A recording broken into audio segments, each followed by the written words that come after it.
Before using any power tool, check that it's been properly inspected and maintained. Make sure it's fit for use.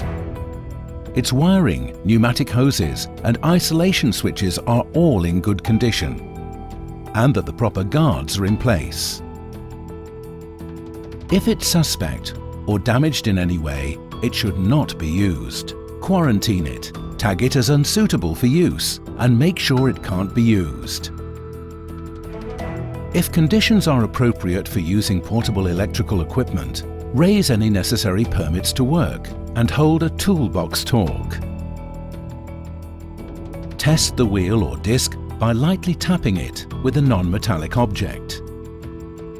The wheel passes the test if it gives a clear metallic tone or ring. If it sounds dead, it is cracked, so don't use it.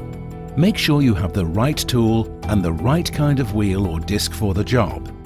Never grind with a cutting disc. If the wheel or disc doesn't have a maximum RPM marked on it, don't use it. Don't modify or remove factory-fitted guards. Be careful not to over-tighten the spindle nut.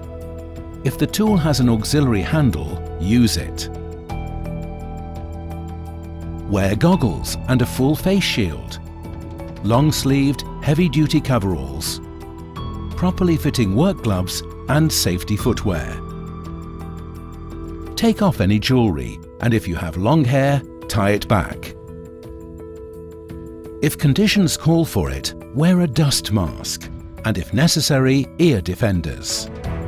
Barriers around the area should be put up to prevent others from entering while you're cutting or grinding. While you're working, keep your hands away from all moving parts.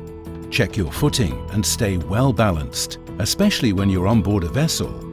Keep all power cords away from heat, oil, the grinding wheel and other sharp edges, and make sure they don't become a trip hazard. Before you bring the grinding disc or cutter into contact with the job, wait until the grinder reaches full speed. Don't put too much pressure on the wheel or the disc. That'll make it harder to control and could damage it. Check the direction of the sparks to make sure they're not endangering people or equipment. When you're attaching or changing wheels or discs, always disconnect and isolate the tool from the power source before you start. Don't lay down a tool while the disc or wheel is still spinning. When you've finished, don't disconnect from the power source by pulling the power cord or pneumatic hose. Switch off the power, disconnect electrical tools or bleed the remaining air out of pneumatic tools and put them away properly. If you spotted any defects, report them to your supervisor. Are you prepared?